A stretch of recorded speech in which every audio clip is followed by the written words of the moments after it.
الحمد للہ وحدہ والصلاة والسلام علی من لا نبی بعدہ اشہد ان لا الہ الا اللہ واشہد ان محمد رسول اللہ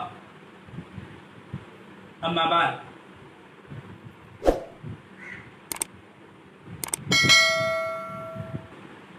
اللہ جل وعلا کی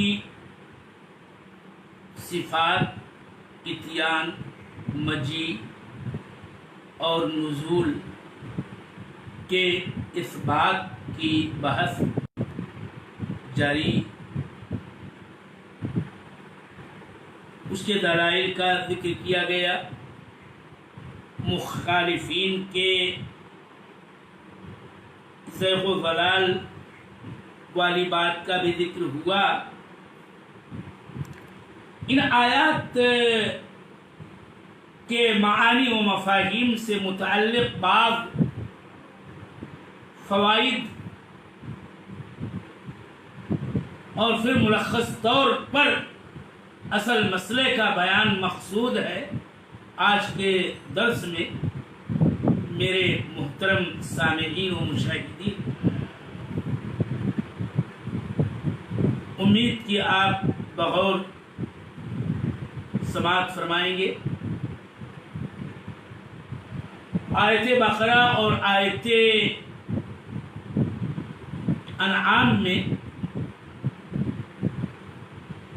هل ينظرون الا کے الفاظ ہیں۔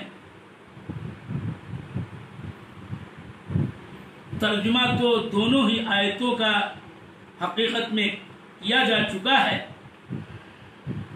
یہاں پر میں فائدے کے تحت نظر کے معنی سے متعلق گفتگو کرنا چاہتا ہوں، اور اس سلسلے میں واضح رہے کہ نظر کے استعمالات عربی زبان، کتاب و سنت کی زبان میں کئی ایک ہیں۔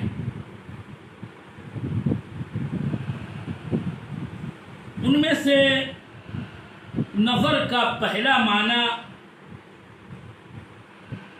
یہ ہے کہ اس کے معنی انتظار کرنے کے ہوتے ہیں،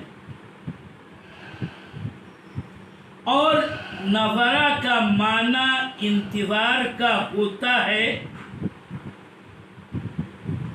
اس کا ضابطہ یہ ہے کہ بڑا ہی دقیق ضابطہ ہمارے سعادت الشیخ العلامہ صالح ابن عبدالعزیز آل الشیخ نے اپنی شرح العقیدہ الواسطیہ کے اندر بیان کیا ہے، اور اسی کا میں ملخص آپ کے سامنے رکھ رہا ہوں کہ اس کا ضابطہ یہ ہے کہ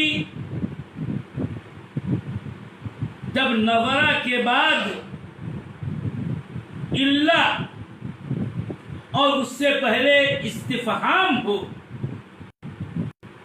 وہاں یہ بات طے ہوتی ہے کہ وہاں نظرہ کا معنی یہ ہے، جیسے کہ اس آیت کریمہ جو سورہ بقرہ کی ہے، هل ينظرون الا ان يأتيهم الله في ظلل من الغمام والملائکہ، کہ ينظرون سے پہلے ہل استفہام بمعنی نفی، اور اس کے بعد حرف استثناء الا، اس سے یہ بات طے ہوتی ہے کہ یہاں نظرہ بمعنی انتظرہ ہے، هل ينظرون اے هل ينتظرون الا ان يأتيهم الله في ظلل من الغمام۔ ایسے ہی سورہ انعام ہے۔ نظرہ کا دوسرا استعمال رویت کے معنی میں ہے، رویت عینی کے معنی میں ہے، اور یاد رہے کہ دیکھنا کے معنی میں نظرہ استعمال ہوتا ہے، کے معنی میں آتے ہیں رؤیت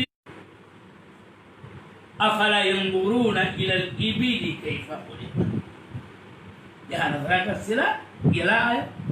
ایسے ہی وہ بڑی مشہور اور معروف بحث ہے اور آگے آئے گی اور اس پر پھر گفتگو ہوگی۔ وجوہ یومئذ ناظرہ الی ربها ناظرہ، یہاں ناظرۃ کا صلہ الی آیا ہے، لہذا یہاں ناظرہ رؤیت کے معنی میں ہے کہ وہ اپنے رب کو آنکھوں سے دیکھنے والے ہوں گے۔ اور اس کی مثالیں بہت سی ہیں۔ یاد رہے کہ ایک اور استعمال ہے اور وہ یہ ہے کہ اگر نظرہ مفعول بہ کی طرف متعدی ہو بغیر کسی حرف جر کے، تو ایسے مقام پر انتظار والے معنی اور رؤیت والے معنی دونوں ہی معانی کا احتمال ہوتا ہے۔ اور اس کی آسان مثال ہے نظرت محمدًا، نظرت بکرًا، یہاں یہ معنی ہو سکتا ہے کہ میں نے بکر کا انتظار کیا، اور یہ بھی معنی ہو سکتا ہے کہ میں نے بکر کو دیکھا۔ یہ ایک لفظ کی خالی تشریح کر کے اپنی میں گفتگو ختم کرنا چاہتا ہوں، اور وہ ہے غمام۔ غمام کا عام معنی ہم بادل اور بدلی کے کرتے ہیں، لیکن غمام در حقیقت سفید باریک جو بالکل ہی صاف شفاف سفیدی والا ہو اور ہلکا ہو، خوبصورت ہو، اس بادل کو غمام کہتے ہیں۔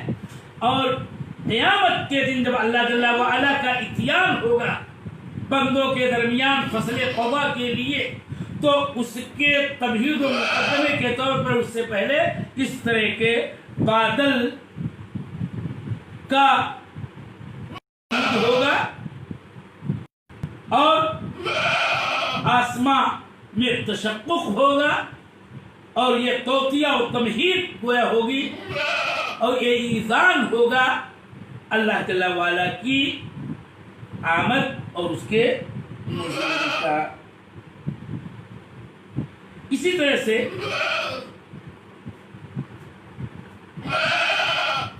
میں باوجود یہی پر روک رہا ہوں، انشاءاللہ کل بقیہ گفتگو ہوگی۔